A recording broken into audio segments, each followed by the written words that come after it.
하나님 아버지 감사합니다. 주님의 선하신 말씀을 오늘 만납니다.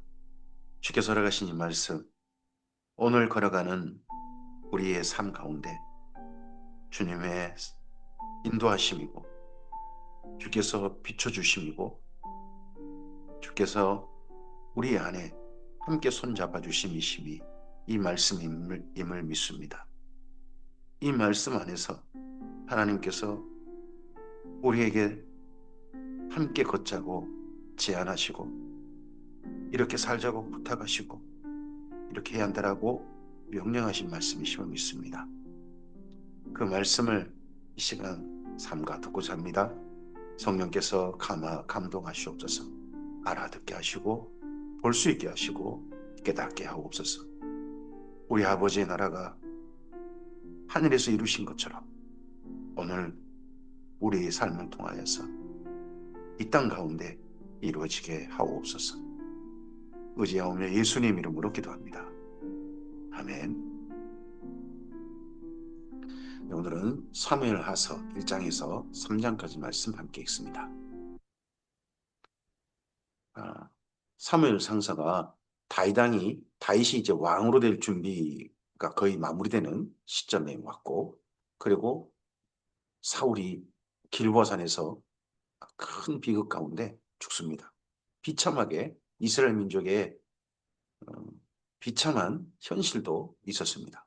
그리고서 이제 사무엘하서로 넘어옵니다. 원래는 한 권인데 다윗 왕의 이야기 사무엘하서를 따로 떼었습니다. 사무엘하서는 한 사람 이야기입니다. 다윗 왕 이야기입니다. 구약 성경 가운데 또 신약 성경까지 포함해서도 예수님 외에 이렇게 많은 분량으로 한 사람의 이야기를 성경 가운데 기록하고 있는 그 이야기는 다윗 왕이 유일합니다. 가장 많은 분량인 거죠. 하나님의 관심이 이 다윗 왕에게 집중되어 있습니다. 그의 인생 이야기, 그의 왕의 이야기, 그가 하나님을 사랑한 이야기를 사무엘하서에서 우리가 만날 수 있습니다. 사무엘하서 1장입니다. 사울이 죽은 후에 합니다. 사울이 죽은 후에 사울 왕가는 어찌 되었는가 우리는 봐야 합니다. 그리고 사울이 죽은 후에 하나님의 역사는 어떻게 흐르고 있는가, 어떻게 하나님의 역사는 이루어지고 있는가 하는 것도 우리가 봐야 합니다. 다윗이 아말렉 사람을 쳐 죽이고 돌아와 다윗이 시글락에서 이틀을 머물더니 이미 불타버린 시글락입니다. 시글락이 완전히 불타버리고 폐허가 되어 있습니다. 사람만 지금 있는 거죠. 사흘째 되는 날에 한 사람이 사울의 진영에서 나왔는데 그의 옷은 찢어졌고 머리에는 흙이 있더라. 그가 다윗에게 나와 땅에 엎드려 절하매 다윗이 그에게 묻되 너는 어디서 왔느냐 하니 대답하되 이스라엘 진영에서 도망하여 왔나이다 하니라. 다윗이 그에게 이르되 일이 어떻게 되었느냐 너는 내게 말하라. 그가 대답하되 군사가 전쟁 중에 도망하기도 하였고 무리 가운데 엎드러져 죽은 자도 많았고 사울과 그의 아들 요나단도 죽었나이다 하는지라. 다윗이 자기에게 알리는 청년에게 묻되 사울과 그의 아들 요나단이 죽은 줄을 내가 어떻게 아느냐. 그에게 알리는 청년이 이르되 내가 우연히 길보아 산에 올라가 보니 사울이 자기 창에 기대고 병거와 기병은 그를 급히 따르는데 사울이 뒤를 돌아 나를 보고 부르시기로 내가 대답하되 내가 여기 있나이다 한즉 내게 이르되 너는 누구냐 하시기로 내가 그에게 대답하되 나는 아말렉 사람이니이다 한즉 또 내게 이르시되 내 목숨이 아직 내게 완전히 있으므로 내가 고통 중에 있나니 청하건대 너는 내 곁에 서서 나를 죽이라 하시기로. 아말렉 사람인데 죽여달라고 했다. 이건 사울에게 도저히 있지 않을 일입니다. 사울이 마지막 자기 스스로 이제 이미 죽을 건 정해져 있을 때 자기 스스로 자기 목숨을 어, 끊을 때 그때 그 한 남긴 말은 그겁니다. 할례 받지 않는 자에게 죽고 싶지 않다. 더더구나 아말렉이면 아말렉을 진멸하라는 말씀을 들었던 그 아말렉 아니겠습니까? 아말렉 사람. 근데 그에게 자기 목숨을 끊게 해달라? 사울은 그렇게 말할 리가 없습니다. 그가 엎드러진 후에 살 수 없는 줄 내가 알고 그의 곁에 서서 죽이고 그의 머리에 있는 왕관과 팔에 있는 고리를 벗겨서 내 주께로 가져왔나이다 하니라. 그럼 이 아말렉 사람이 이렇게 가져온 이유가 뭐겠습니까? 다윗에게 빌붙어서 뭔가 이 왕관과 팔고리보다 더 많은 어떤 혜택이나 또는 앞길을 보장하는 그런 걸 받고 싶었다는 거겠죠. 이 아말렉 사람이 아말렉 사람과 다윗의 사이가 다윗의 정말 지난 과거부터 여기까지가 결코 좋지가 않습니다. 이에 다윗이 자기 옷을 잡아 찢음에 함께 있는 모든 사람도 그리하고 사울과 그의 아들 요나단과 여호와의 백성과 이스라엘 족속이 칼의 죽음으로 말미암아 저녁 때까지 슬퍼하며 울며 금식하니라. 다윗이 그 소식을 전한 청년에게 묻되 내가 어디 사람이냐 대답하되 나는 아말렉 사람 곧 외국인의 아들이니이다 하니 다윗이 그에게 이르되 내가 어찌하여 손을 들어 여호와의 기름 부음 받은 자 죽이기를 두려워하지 아니하였느냐 하고 다윗이 청년 중 한 사람을 불러 이르되 가까이 가서 그를 죽이라 하매 그가 침에 곧 죽으니라. 다윗에게 왕관과 팔걸이 이런 걸 가져왔을 때는 자기 장래가 보장되고 뭐 엄청난 앞길이 창창 열리고 막 그런 생각을 가지고 왔을 겁니다. 다윗이 정말 좋아할 거다. 사울 죽였다는 소식 들으면 자기가 죽였다. 원수를 죽였구나. 그래서 좋아할 거다. 한 생각을 했을 것입니다. 근데 다윗은 전혀 그러지 않았습니다. 그 사람을 도리어 죽여버렸습니다. 다윗이 그에게 이르되 내 피가 내 머리로 돌아갈지어다. 내 입이 내게 대하여 증언하기를 내가 여호와의 기름 부음 받은 자를 죽였노라 함이니라 하더라. 거짓말 한 대가가 죽은 겁니다. 욕심낸 대가죠, 이게. 이 사람이. 다윗이 슬픈 노래로 사울과 그의 아들 요나단을 조상하고 명령하여 그것을 유다 족속에 가르치라 하였으니 곧 활노래라 야살의 책에 기록되었으되 이 이후에 이건 유다 족속에게 가르치라라고 했다면 다윗이 여기 시글락에서 지어가지고 거기서 멈춘 노래가 아니라 이 다음에 유다 족속의 왕이 되었을 때 전체 유다 지파에게 가르쳐서 노래하게 한 그 노래이지 않을까 싶습니다. 야살의 책이라는 책에도 기록되어 있다네요. 이스라엘아 내 영광이 산 위에서 죽임을 당하였도다. 오호라 두 용사가 엎드러졌도다. 이 일을 가드에도 알리지 말며 아스글론 거리에도 전파하지 말지어다. 블레셋 사람들의 딸들이 즐거워할까? 할례 받지 못한 자들의 딸들이 계가를 부를까? 염려로다. 길보아 산들아 너희 위에 이슬과 비가 내리지 아니하며 재물 낼 밭도 없을지어다. 거기서 두 용사의 방패가 버림바 됨이니라. 곧 사울의 방패가 기름 부음 받지 아니함 같이 됨이로다. 죽은 자의 피에서 용사의 기름에서 요나단의 활이 뒤로 물러가지 아니하였으며 사울의 칼이 헛되이 돌아오지 아니하였도다. 사울과 요나단이 생전에 사랑스럽고 아름다운 자이러니 죽을 때에도 서로 떠나지 아니하였도다. 그들은 독수리보다 빠르고 사자보다 강하였도다. 이스라엘 딸들아 사울을 슬퍼하여 울지어다. 그가 붉은 옷으로 너희에게 화려하게 폈고 금노리개를 너희 옷에 채웠도다. 오라 두 용사가 전쟁 중에 엎드러졌도다. 요나단이 내 산 위에서 죽임을 당하였도다. 내 영 요나단이여 내가 그대를 애통함은 그대는 내게 심히 아름다움이라. 그대가 나를 사랑함이 기하여 여인의 사랑보다 더하였도다. 오호라 두 용사가 엎드러졌으며 싸우는 무기가 망하였도다 하였더라. 제게도 어떤 분이 저와 함께 동역하다가 먼저 떠난다면 여기 사무엘하서 1장 26절 다윗이 요나단을 향해서 눈물을 흘리며 불렀을 오라 내 영 요나단이여 이 노래를 아마 부르지 않을까 싶습니다.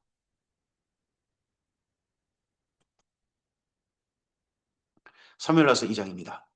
그 후에 다윗이 여호와께 여쭈어 아뢰되 내가 유다 한 성읍으로 올라가리이까 여호와께서 이르시되 올라가라. 다윗이 아뢰되 어디로 가리이까 이르시되 헤브론으로 갈지니라. 지금 시글락은 불탔지 않습니까? 거기에 다시 도시를 건설하고 여기 국고성이라고 그러죠. 뭐 아니면 변경에 있는 접경지대 성인데 거기를 다시 세우고 다시 세우고 그렇게 할 거냐. 했을 때 지금 당장은 도시 건설이 아니라 유다 지파 땅으로 사울도 이미 죽었으니까요. 그래서 유다 지파로 가는데 헤브론으로 갈지니라 하는 말씀을 따라서 헤브론으로 갑니다. 다윗이 그의 두 아내 이스라엘 여인 아히노암과 갈멜 사람 나발의 아내 있던 아비가일을 데리고 그리로 올라갈 때에 또 자기와 함께한 추종자들과 그들의 가족들을 다시 다 데리고 올라가서 헤브론 각 성읍에 살게 하니라. 유다 사람들이 와서 거기서 다윗에게 기름을 부어 유다 족속의 왕으로 삼았더라. 다윗은 이전에 사무엘에게 기름 부음 받았죠. 그리고 이번에 유다 족속에게 기름 부음 받아서 유다 족속의 왕이 됩니다. 유다 지파의 왕이 되는 거죠. 어떤 사람이 다윗에게 말하 이르되 다윗을 장사한 사울을 장사한 사람은 길르앗 야베스 사람들이니이다 하매 다윗이 길르앗 야베스 사람들에게 전령을 보내 그들에게 이르되 너희가 너희 주 사울에게 이처럼 은혜를 베풀어 그를 장사하게 하였으니 여호와께 복을 받을지어다. 너희가 이 일을 하였으니 이제 여호와께서 은혜와 진리로 너희에게 베푸시길 원하고 나도 이 선한 일을 너희에게 갚으리니 이제 너희는 손을 강하게 하고 담대할지어다. 너희 주 사울이 죽었고 또 유다 족속이 내게 기름을 부어 그들의 왕으로 삼았음이니라 하니라. 여기 유다 지파의 헤브론과 길르앗 야베스는 제법 거리가 멉니다. 요단강도 건너가야 되죠. 요단강 건너가서 어, 상당히 북쪽에 있습니다. 길르앗 산지죠. 거기까지 사신을 보내가지고 다시 그들의 한 일에 대해서 치하하고 합니다. 할 때 무슨 자격이 있느냐?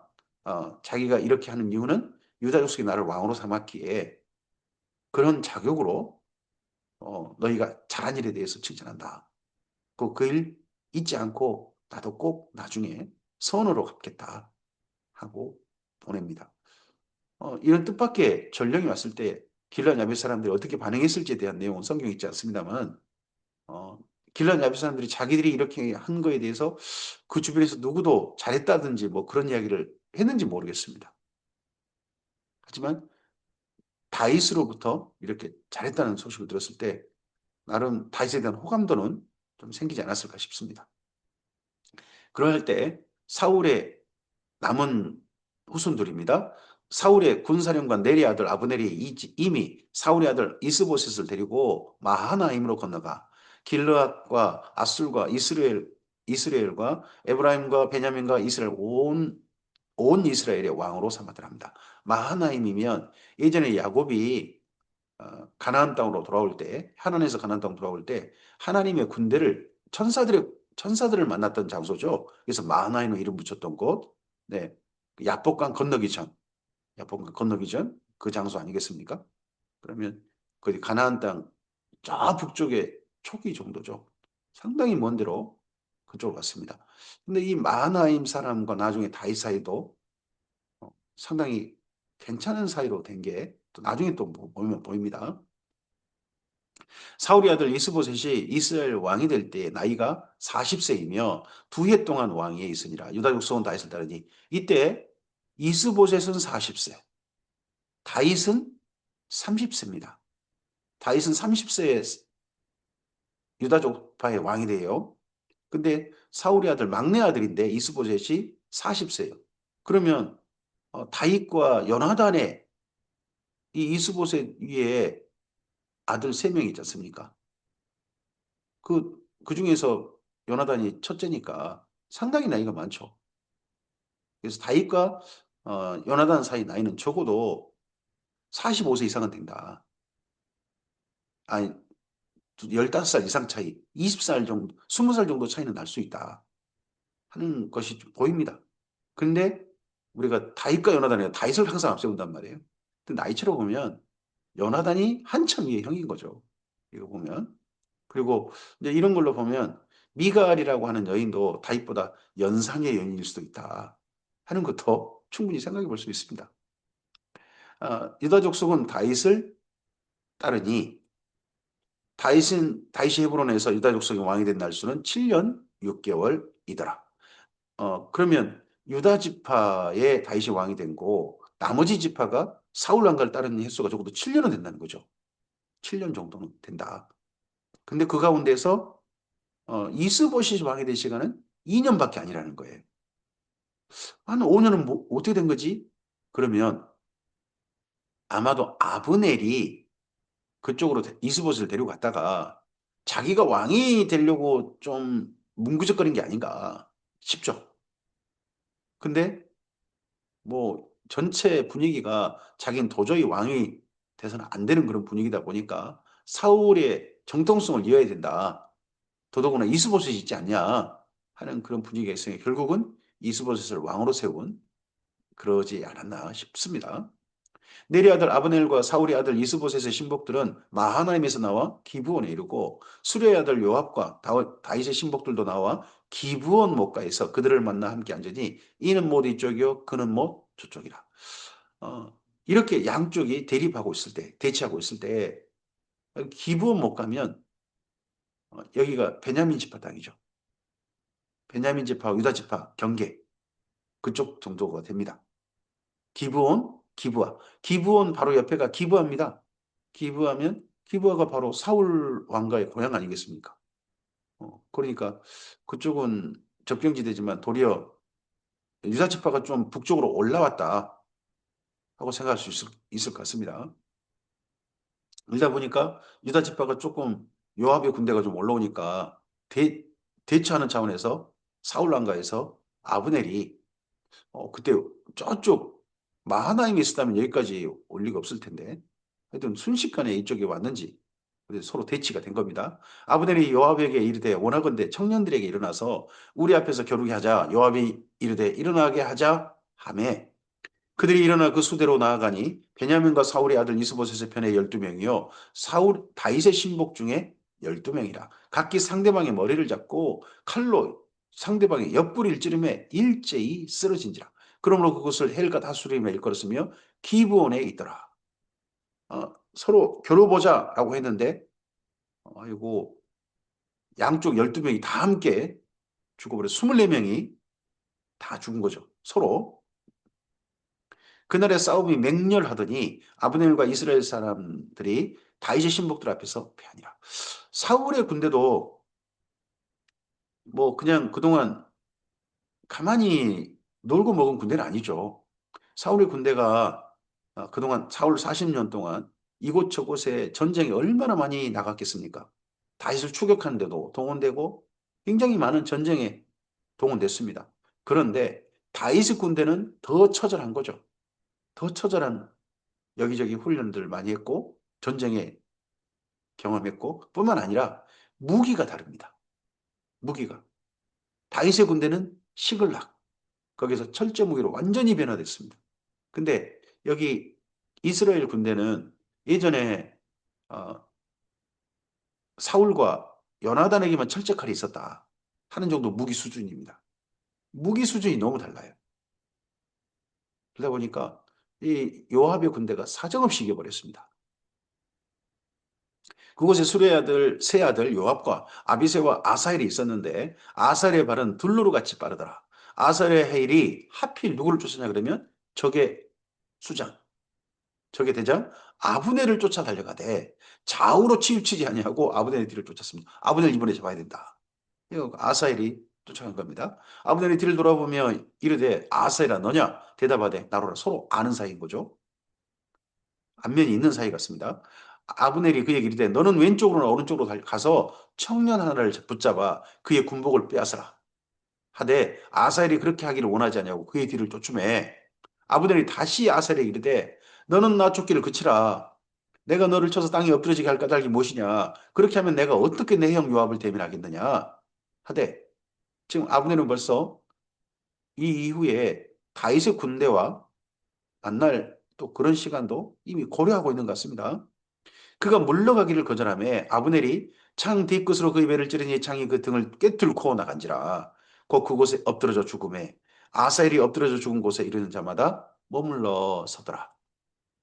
요압과 아비새가 아브넬의 뒤를 쫓아 기브온 거친 땅의 길가 기야 맞은 쪽 암마산에 이를 때에 해가 졌고 베냐민 족속은 함께 모여 아브넬을 따라 한 무리를 이루고 작은 산 꼭대기에 섰다. 이때 이 군대 양쪽 군대가 서로 모였을 때 어, 아브넬을 따랐던 무리들은 베냐민 족속의 주가 된 것 같습니다. 그러다 보니 베냐민 족속이라고 그렇게 표현했네요. 아브넬이 요압에게 외쳐 이르되 칼이 영원히 사람을 상하게 느냐 마침내 참혹한 일이 생길 줄 알지 못하느냐 내가 언제 무리에게 그 형제 쫓기를 그치라 명령하겠느냐. 요압이 이르되 하나님이 살아계심을 두고 맹세하노니 내가 말하지 아니하였다면 무리가 아침에 각각 다 돌아갔을 것이요 그 형제를 쫓지 아니하였으리라 하고 아침에 기본 목화에서 우리 서로 싸워보자 말 하지 않았으면 그때 서로 그냥 얼굴만 보고 접경지대에서 얼굴만 보고 갔을 거 아니냐. 네가 말한 바람에 이 전쟁이 일어난 거지. 이 전투가 일어난 거지. 기본목과 전투가. 하고 서로 간에 책임을 좀 돌리고요. 해가 졌지 않습니까? 지금은 어쩔지 모릅니다. 그 당시엔 해가 지면 진짜 식별이 안 됩니다. 조명이 없어요. 그러다 보니까 서로 양쪽 다 그만 전투를 멈췄습니다. 요압이 나팔을 불며 온 무리가 머물러서고 다시는 이스라엘 쫓아가지 아니하고 다시는 싸우지도 아니하니라. 아브넬과 그의 부하들이 밤새도록 걸어서 아라바를 지나 요단을 건너 비드론 온 땅을 지나 마하나임에 이르니라. 근데 요압이 아브넬 쫓기를 그치고 돌아와 무리를 다 모으니 다윗의 신복 중에 19명과 아사엘이 없어졌습니다. 그러면 20명이 죽은 거죠. 앞서서 12명 죽고 그 이후에 8명, 아사엘과 포함해서 8명 죽었습니다. 그런데 다윗의 신복들이 베냐민과 아브넬에게 속한 자들을 쳐서 360명을 죽였습니다. 양쪽 군대 규모가 서로 간에 어느 정도인지 모르지만 아브넬의 군대가 대패한 겁니다. 이번 전투 한 번으로 다윗을 따른 한 지파밖에 아니지 않습니까? 유다 지파 한 지파. 다윗을 왕으로 추종 세운 유다 지파와 나머지 11개 지파 서로 간에 군사력의 차이가 확연하게 드러났습니다. 무리가 아사엘을 들어올려 베들레헴에 있는 그의 조상의 묘에 장사하고 요압과 그의 부하들이 밤새도록 걸어서 헤브론에 이른 때에 날이 밝았더라. 아사엘은 베들레헴에 거기에 장사했습니다. 그리고 나머지 부하들이 헤브론에 그렇게 갔습니다. 사무엘하서 3장입니다. 양쪽이 이렇게 남북이 서로 나뉘었지만 서로 간에 이제 군사력 차이가 확실히 났을 때 사울의 집과 다윗의 집 사이에 전쟁이 오래매 다윗은 점점 강하여 가고 사울의 집은 점점 약하여 가니라. 하지만 여전히 영역은 유다 지파 한 집하고 나머지는 11개 지파 영역입니다. 그럼에도 불구하고 북쪽 사울의 집은 점점 약해졌고 다윗은 점점 강해져 갔다는 겁니다. 다윗이 헤브론에서 아들들을 낳음에 맏아들은 암논이라 이스라엘 여인 아히노암의 소생이요 둘째는 길르압이라 갈멜 사람 나발의 아내에 있던 아비가일의 소생이요 셋째는 압살롬이라 거수랑 달메의 딸 마아가의 아들이요 넷째는 아도니아라 학기스의 아들이요 다섯째는 스바다라 아비달의 아들이요 여섯째는 이드르암이라 다윗의 아내 에글라의 소생이니 이는 다윗이 헤브론에서 낳은 자들이더라 합니다. 다윗의 아내가 훨씬 더 늘어버렸습니다. 원래는 이슬리는 아히노암과 아비가일 두 여인이지 않습니까? 그리고 두 여인의 아들들 한 명씩 나오는데 그들은 아마도 입양된 것 같습니다. 다윗이 직접적인 첫째 아들이 아닌 거죠. 그 몸에 친소생은 아닌 것 같습니다. 그래서 셋째인 압살롬이 첫째 아들, 넷째인 아도니아가 둘째 아들인데 각각 아들 한 명 한 명씩 있습니다. 근데 아내가 여섯이나 돼. 다윗이 헤브론에 와서 7년 6개월 있으면서 아내를 4명을 더 된 겁니다. 이것이 나중에 이제 밧세바까지도 포함되겠죠. 나중에 이게 뭐 솔로몬이 아내를 1,000명 거느리고 할 때 막을 수 없는 지경이 된 거죠. 한번 물꼬를 열어놓으니까 다시 이렇게 아내를 많이 두니까 사울의 집과 다윗의 집 사이에 전쟁이 있는 동안에 아브넬이 사울의 집에서 점점 권세를 잡으니라. 사울에게 첩이 있었으니 이름은 리스바요 아야의 딸이더라. 이스보셋이 아브넬에게 이르되 내가 어찌하여 내 아버지의 첩과 통관하였느냐 합니다. 사울이 아내를 평생 한 명만 둡니다. 한 명만 두는데 첩이 한 사람이 있었다는 겁니다. 그 사람이 리스바. 그럼 사울은 아내가 뭐 2명은 되겠죠. 한 사람은 내 첩이라고 돼 있습니다. 정시 처라고 하지 않고 첩이라고 그렇게 표현합니다. 그 여인과 아브넬 사이에 무슨 일이 썸씽이 있었는지 어쨌는지 우리는 알지 못합니다. 근데 이런 이야기를 해가지고 아브넬에 대해서 어떤 모함하는 이야기인지 실제 있는 이야기인지 이스보셋에게 알려져서 이스보셋이 이에 대해서 따진 겁니다. 내가 어찌하여 내 아버지의 첩과 통관하였느냐. 하니까 아브넬이 이스보셋의 말에 매우 분하게 여겨 이르되 내가 유다의 계머리냐 합니다. 내가 유다의 계머리냐. 유다의 현재 우두머리가 누굽니까? 다윗입니다. 근데 다윗이 무슨 행동을 보고 이렇게 유다의 계머리냐 이렇게 표현할까요? 유다의 계머리면 다윗을 두고 한 말입니다, 지금. 다윗이 아내가 여럿이라는 겁니다. 아내가 여럿인 걸 그쪽에서 비방 언어로 만든 거죠. 계머리, 개대가리, 개두목, 개두목 이렇게 무리를 거느린 수컷 한 마리 같이 다윗이 더더구나 개를 붙인 거죠. 내가 오늘 당신의 아버지 사울의 집과 그의 형제와 그 친구에게 은혜를 베풀어 당신을 다윗의 손에서 내주지 아니하였거늘 지금까지. 당신이 오늘 이 여인에 관한 허물을 내게 돌리는도다. 여호와께서 다윗에게 맹세하신 대로 내가 이루게 하지 아니하면 하나님이 아브넬에게 벌 위에 벌을 내리심이 마땅하니라. 이 맹세는 곧 이 나라를 사울의 집에서 다윗에게 옮겨서 그의 왕위를 단에서부터 브엘세바까지 이스라엘과 유다에 세우리라 하신 것이니라 하매 이스보셋이 아브넬을 두려워하여 감히 한마디도 대답하지 못하니라. 예, 첩에 관한 일 그거 따졌다가 지, 지위가 명확해진 겁니다. 그 나라의 왕이 이스보셋인 줄 알았는데 이스보셋은 그냥 바지 사장에 불과했어요. 아무것도 아니었어요. 실권은 전부 다 아브넬이 가지고 있었습니다. 이스보셋을 앞에 내세우고 실제 왕은 아브넬이었던 거죠. 그래서 이스보셋 한 말도 못합니다. 이스보셋의 다른 이름이 에스바알입니다. 바알의 아들. 저 어떻게 막내 아들 이름을 사울이 이렇게 붙였지? 하고 정말 거기 갸우뚱거리게 만드는데 에스바알이라는 이름은 네, 역대 상서에 보면 나옵니다. 아브넬이 자기를 대신하여 전령들을 다윗에게 보내어 이르되 이 땅이 누구의 것이니까 또 이르되 당신은 나와 더불어 언약을 맺사이다. 내 손이 당신을 도와 온 이스라엘이 당신에게 돌아가게 하리이다 하며 내 손이 이스보셋이 아니 아브넬이 아브넬이 그 나머지 11개 지파의 대표로서 다윗과 협상에 나섭니다. 실권자가 아브넬인 거죠. 이스보셋은 아무것도 아닌 거예요. 다윗이 이르되 좋다. 내가 너와 언약을 맺거니와 내가 내게 한 가지 일을 요구하노니 나를 보러 올 때에 우선 사울의 딸 미가를 데리고 오라. 그리하지 아니하면 내 얼굴을 보지 못하리라 하고 다윗이 사울의 아들 이스보셋에게 전령들을 보내 이르되 내 처 미가를 내게로 돌리라. 그는 내가 전에 블레셋 사람의 포피 100개로 나와 정원한 자니라 하니 이스보셋이 사람을 보내 그 남편 라이스의 아들 발델에게 그를 빼앗아 왔습니다.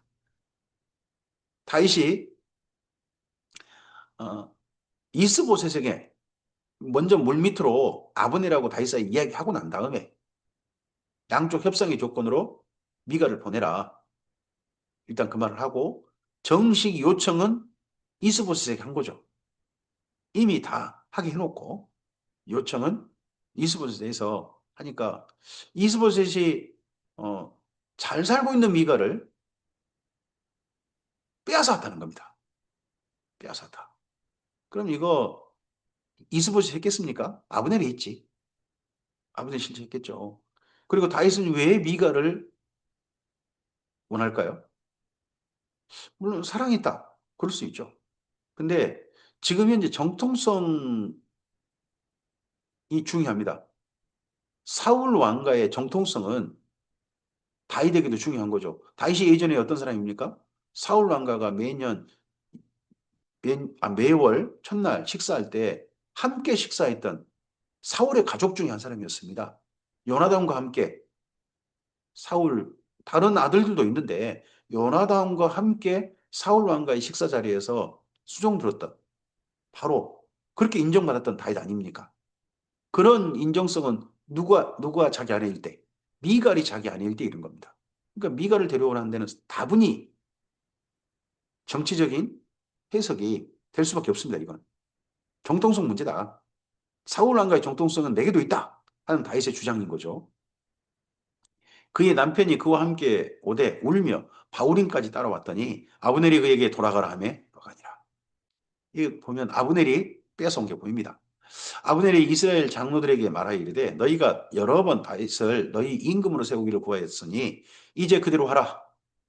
여호와께서 이미 다윗에게 대하여 말씀하시기를 내가 내 종 다윗의 손으로 내 백성 이스라엘 구원하여 블레셋 사람의 손과 모든 대적의 손에 벗어나게 하리라 하셨음이니라 하고 아브넬이 또 베냐민 사람의 귀에 말하고 아브넬이 이스라엘과 베냐민의 온 집이 선하게 여기는 모든 것을 다윗에게 말하려고 헤브론으로 가니라. 아브넬이 헤브론까지 직접 갔습니다. 갈 때 아브넬이 부하 20명과 더불어 헤브론에 이르렀습니다. 무리도 많이 데려가지 않았습니다. 한 20명과 함께. 아브넬이 정말 담대합니다. 다윗과 대치하고 요압과 사이가 지금 안 좋아서 그렇지 실제 아브넬은 대단한 그만한 7년 6개월을 사울 왕가 중심으로 11개 지파를 그대로 흩어지지 않고 따르게 만들었던 힘이 아브넬이 분명히 있는 겁니다. 다윗에게 나아가니 다윗이 아브넬과 그와 함께하는 사람을 위하여 잔치를 배설하였더라. 이 협상이 완료됐으면 이 이후에 군사력은 누구에게 이양되겠습니까? 물론 다윗의 군대도 함께 하겠죠. 하지만 요압이 아니라 아브넬이 아마도 군 총사령관이라든지 군부의 수장이 될 겁니다. 요압보다 아브넬이 훨씬 위에 서겠죠. 이런 그림이 당연히 이때 이루어졌다면 그대로 간다면 그래질 수밖에 없습니다. 아브넬이 다윗에게 말하되 내가 일어나 가서 온 이스라엘 무리를 내 주 왕의 앞에 모아 더불어 언약을 맺게 하고 마음에 원하시는 대로 모든 것을 다스리시게 하리이다 하니 이에 다윗이 아브넬을 보내매 그가 평안히 가니라. 협상이 잘 됐다는 거죠. 헤브론 협상. 양쪽 통일 협상이 잘 됐습니다. 다윗의 신복들과 요압이 적군을 치고 크게 노력한 물건을 가지고 돌아오니 아브넬은 이미 보냄을 받아 평안히 갔고 다윗과 함께 헤브론에 있지 아니한 때라. 이때 다윗이 이 협상을 위해서 한 가지 조처를 한 것 같습니다. 그건 요압을 어디 어, 대처하는 적군을 치라 하는 쪽 보낸 것 같습니다. 그래서 그쪽에서 갔다가 일찍 대승을 얻고 온 거죠. 이 소식을 들은 겁니다. 이제 아브넬과 다윗의 협상이 있었다. 요압 및 요압과 함께한 모든 군사가 돌아오매 어떤 사람이 요압에게 말하 이르되 내리 아들 아브넬이 왕에게 왔더니 왕이 보내매 그가 평안히 갔나이다. 이 양쪽 통일 협상이 잘 됐습니다. 그리고 대충 앞으로 국가 조직도가 이렇게 될 것 같습니다. 그럴 때 군 실권을 아브넬이 가질 것 같습니다. 우리는 좀 그 밑으로 들어갈 것 같습니다. 뭐 이런 이야기를 했겠죠. 요압이 왕에게 나아가 이르되 어찌하심이니까 아브넬이 왕에게 나왔거늘 어째 그를 보내 잘 가게 하셨나이까? 잘 가게 해야죠. 왕도 아시려니와 내리하는 아브넬이 온 것은 왕을 속임이라. 그가 왕이 출입하는 것을 알고 왕이 하는 모든 것을 알게 알려 함이니이다 하고 그를 믿지 못할 사람입니다. 믿지 못할 사람은 요압이죠. 항상 요압에 있어요. 요압은 믿지 못할 사람입니다. 진짜. 하지만 다윗이 또 군부의 실권을 가지고 있죠. 이렇게 말을 하고서 이에 요압이 다윗에게서 나와 전령들을 보내. 이렇게 말하고 다윗은 또 요압에게 한마디도 못 그냥 말만 들었던 모양입니다. 전령들을 보내 아브넬을 쫓아가게 하였더니 시라 우물가에서 그를 데리고 돌아왔으나 다윗은 알지 못하였더라. 요압이 아브넬들어 우리 좀 만나고 갑시다. 나도 만나고 갑시다. 하니까 아브넬이 그냥 가지 않고 요압을 만나러 옵니다. 다윗은 모르는 양쪽 군부의 총사령관의 만남이 되겠죠. 그럴 때 아브넬이 헤브론으로 돌아왔어요. 헤브론까지 왔습니다. 요압이 더불어 조용히 말하는 듯 그를 데리고 성문 안으로 들어가서 거기서 배를 찔러 죽이니 이는 자기 동생 아사엘의 피로 말미암습니다. 이건 겉으로 표면 이유입니다. 아사엘을 죽였다. 그렇기 때문에 아브넬을 죽인 것이다. 표면 이유입니다. 근데 실제 보면 요압은 대단한 권력력이 강한 사람입니다. 이 이후에도 권력력이 굉장히 강한 사람입니다. 그러다가 결국 솔로몬에게 죽임 당하는 거죠. 나중에 보면. 그런 요압에게 아브넬은 앞으로 자기가 항상 그 밑에 있어야 되는 권력을 빼앗아가는 존재였을 겁니다. 겉으로 내세운 명분은 아살의 피를 갚는다, 원수 갚는다는 거였지만 실제로는 권력력이었다고 저는 봅니다. 그 후에 다윗이 듣고 이르되 내리의 아들 아브넬의 필에 대하여 나와 내 나라는 여호와 앞에 영원히 무죄하니 그 죄가 요압의 머리와 그의 아버지 온 집으로 돌아갈지어다. 또 요압의 집에서 백탁병자나 나병 환자나 지팡이를 의지하는 자나 칼에 죽은 자나 양식이 떨어진 자가 끊어지지 아니할지로다 하니라. 아, 요압의 집이 그래서 자기 친족집이에요. 다윗의 친족집 아닙니까? 아버지와 형제간인데 그런 집안에 어 이거 형 이거 그러니까 사촌 형, 육촌 형인 거죠. 그런 형인데 그 집에 이렇게 이런 재앙이 가득할지어다. 아, 참 그것도 또 좀 그렇습니다. 요압과 그의 동생 아비새가 아브넬을 죽인 두 사람이 합작품이라는 겁니다. 요압과 아비새 두 사람이 합작품이었다. 그게 아브넬을 죽인 사건이었다. 그가 기브온 전쟁에서 자기 동생 아사엘을 죽인 까닭이었다 하고 여기 사무엘하서는 일단은 겉으로 드러나는 장면을 그 이야기를 그대로 쓰고 있습니다. 다윗이 요압과 및 자기와 함께 있는 모든 백성에게 이르되 너희는 옷을 찢고 굵은 배를 띠고 아브넬 앞에서 애도하라 하니라. 다윗이 상여를 따라가 아브넬을 헤브론에 장사하고 아브넬의 무덤에서 왕이 소리 높여 울고 백성도 다 우니라.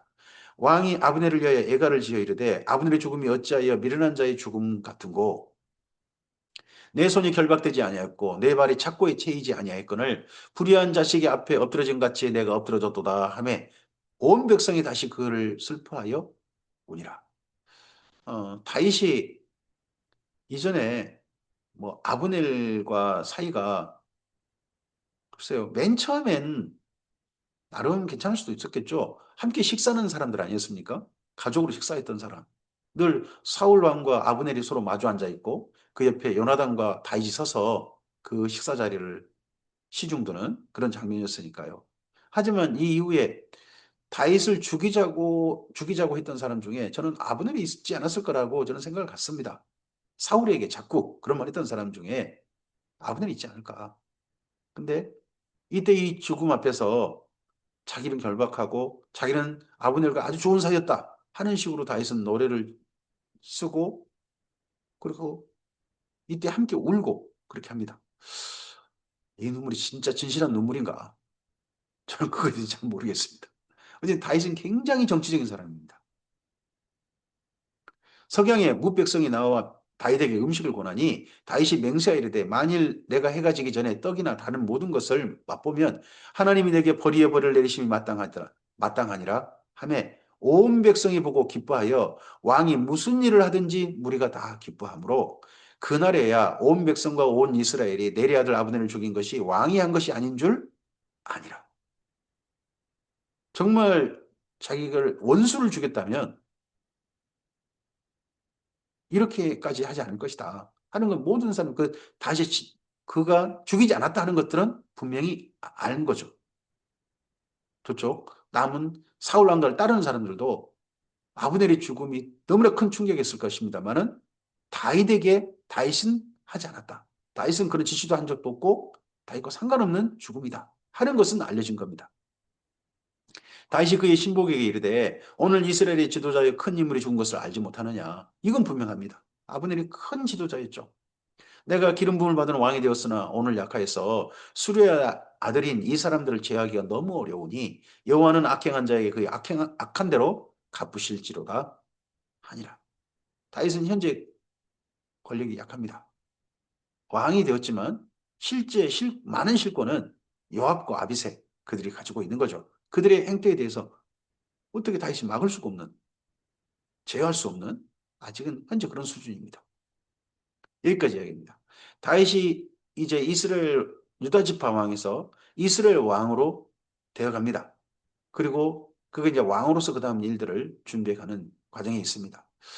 다윗의 왕이 될 수밖에 없는 저쪽 중요한 사울 왕가의 정말 중추 역할을 했던 아브넬이 암살당함으로 말미암아 이제 어쨌든지 분위기가 무르익고 있습니다.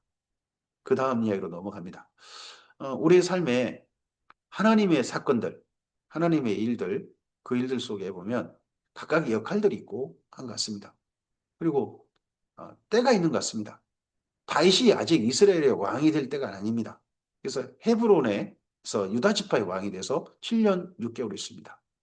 7년 6개월을 그냥 호송세월한 게 아닙니다. 다윗이 공고히 했고 점점점 왕으로서 역할을 하고 있고 또 양쪽 간에 서로 간에 협상도 이루어져 가고 있고 하고 있습니다. 어, 우리의 삶에 조급해하지 말고 하나님의 선하신 때에 정하심이 있음을 믿고 오늘 우리가 해야 하는 일을 성실히 해가고 점점점 강해져 가고 점점점 우리의 실력을 쌓아간다면 때가 되면 주께서 주님의 일들을 이루실 줄 믿습니다. 오늘 하루가 주님과 선한 동행하는 하루였으면 좋겠습니다. 오늘 하루 차근차근 우리가 해야 할 일들을 성실하게 게으르지 않고 그렇게 해가서 주께서 기뻐하신 날까지 또한 이르렀으면 좋겠습니다. 그날에 이르지 못한다 할지라도 오늘은 그런 성실로서 이 하루를 주님과 함께 동행할 수 있기를 바랍니다. 성령께서 함께 하시기를 소원합니다. 감사합니다.